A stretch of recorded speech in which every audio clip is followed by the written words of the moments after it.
महाराजा गंगा सिंह विश्वविद्यालय की BSc part 3 zoology का second paper genetics and biotechnology, इसका फर्स्ट टॉपिक है मेंडल। मेंडल का जन्म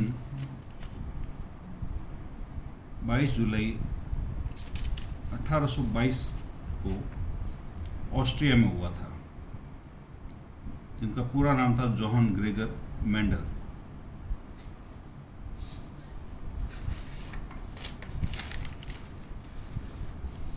और मेंडल की मृत्यु 6 जनवरी 1884 को हुई थी।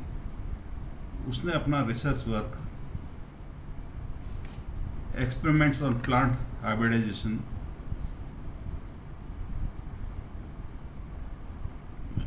को पब्लिश किया annual proceedings of natural history society में, जो कि बर्न से पब्लिश होता था। मेंडल के रिसर्च पेपर को अननोटिस्ड रहा बहुत लंबे समय तक। 1900 के शताब्दी में, 1900 के अंत में कुछ और साइंटिस्ट थे जिन्होंने अपने रिसर्च में वही फाइंडिंग्स प्राप्त की जो कि मेंडल ने उनसे पहले कर ली थी। इनके नाम थे हुगो डी व्रिस, कॉर्न और वॉन टस्सरमार्क। ये सारे के सारे बॉटनिस्ट थे। उन्होंने भी अपने एक्सपेरिमेंट्स में वही कंक्लूजन्स निकाले जो कि मेंडल ने अपने रिसर्च पेपर में निकाले थे। फिर मेंडल का ओरिजिनल रिसर्च पेपर जो है वो फ्लोरा नाम के जर्नल में 1901 में वापस रिपब्लिश किया गया। मेंडल ने अपना कार्य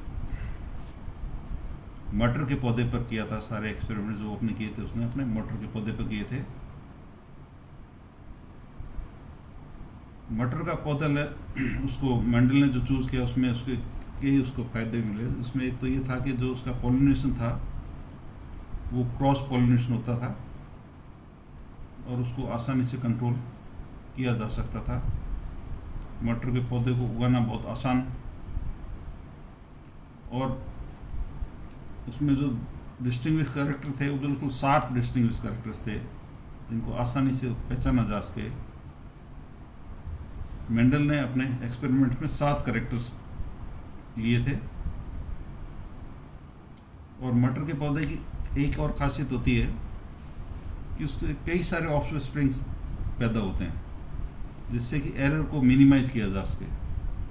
सपोज करो अपन कोई एक्सपेरिमेंट ऐसा परफॉर्म करें जैसे एलिफेंट पे कर रहे हैं, तो एलिफेंट के एक जनरेशन से दूसरी जनरेशन में भी सालों साल लग जाते हैं, तो उसको अपन ढंग से परफॉर्म नहीं कर पाते हैं।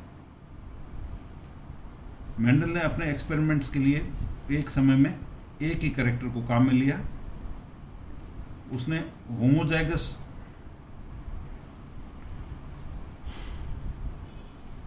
प्लांट्स को या सीड्स को आपस में क्रॉस कराया। जैसे उसने सपोज करेंगे उसमें उसने कैरेक्टर जो लिया था वो था टॉलनेस का। तो जब लंबे मटर के पौधे का जब क्रॉस कराया जाए ड्वार्फ या बोने मटर के पौधे से, तो उसने पाया कि F1 जनरेशन में सारे के सारे जो थे पौधे वो लंबे प्राप्त हुए,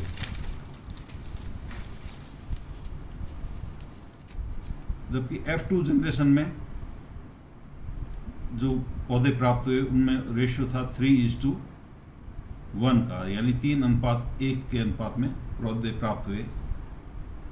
इसके बेसिस पर उसने आगे जाके ये लॉ ऑफ डोमिनेंस वगैरह और उसने फिर डाई हाइब्रिड क्रॉस भी कराए और फिर उसने 3 लॉज दिए। पहला था लॉ ऑफ डोमिनेंस यानी प्रभाविता का नियम, दूसरा था लॉ ऑफ सेग्रीगेशन जिसको कि law of purity of gametes भी कहते हैं, और तीसरा जो नियम मेंडल ने दिया था वो था लॉ ऑफ इंडिपेंडेंट असॉर्टमेंट यानी स्वतंत्र अपव्ययन का नियम। जो मेंडल ने जो 7 कैरेक्टर्स लिए थे अपने एक्सपेरिमेंट्स में, वो था एक था पौधे की लंबाई, जिसमें डोमिनेंट था टॉल और रिसेसिव था ड्वार्फ। सीड का फॉर्म जो थे राउंड और या स्मूथ और रिंकल्ड रिसेसिव। कॉटलडन येलो था इसमें डोमिनेंट और ग्रीन था रिसेसिव। पॉड यानी फली का शेप, उसमें इन्फ्लेटेड था डोमिनेंट और कंस्ट्रिक्टेड था रिसेसिव। पॉड का कलर ग्रीन इसमें डोमिनेंट और येलो रिसेसिव था। सीड कोट जो लिया था उसमें ग्रे डोमिनेंट और वाइट रिसेसिव था। पोजीशन ऑफ फ्लावर जो उसका सातवां जो और अंतिम जो उसने करेक्टर लिया था, उसमें फ्लावर की पोजीशन जो थी वो एक्सियल जो डोमिनेंट और टर्मिनल रिसेसिव। इसके बेसिस पे उसने अपने तीनों लॉज जो थे, जैसा कि मैंने पहले बताया था, उसने प्रतिपादित किए। पहला था लॉ ऑफ डोमिनेंस यानी प्रभाविता का नियम। दूसरा लॉ ऑफ सेग्रीगेशन यानी